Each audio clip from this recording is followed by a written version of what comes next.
કચ્છમાં ખનિજ તંત્રની વધુ એક કાર્યવાહીમાં ફ્લાઇંગ સ્ક્વોડની તપાસ ટીમ દ્વારા મુન્દ્રા તાલુકાના બોરાણા નજીક રેતીનું ગેરકાયદેસર ખનન અને અંજાર ખાતેથી સિલિકાના જથ્થાનું રોયલ્ટી પાસ વગર વહન કરતા એક ડમ્પરને ઝડપી પડાયું હતું.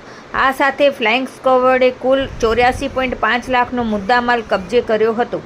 કચ્છ કલેક્ટરના માર્ગદર્શન હેઠળ તપાસ ટીમ દ્વારા તારીખ 3/3/2026ના બોરાણા સીમ વિસ્તાર ખાતેથી આકસ્મિક તપાસ હાથ ધરી સાદી રેતી ખનીજનું ગેરકાયદેસર ખનન કરતા 2 ડમ્પર અને 2 લોડર મશીન પકડવામાં આવ્યા, જે તમામને સીઝ કરી મુન્દ્રા પોલીસ સ્ટેશન ખાતે કસ્ટડીમાં સોંપવામાં આવ્યા, જેની આગળની કાર્યવાહી હવે હાથ ધરાશે. આ સાથે અંજાર ખાતેથી સિલિકા ખનીજ જથ્થાનું રોયલ્ટી પાસ વગર વહન કરતા એક ડમ્પરને પકડાયું હતું, જેને સીઝ કરી વીએનએસ લીઝ અંજાર ખાતે કસ્ટડીમાં સોંપવામાં આવ્યું છે.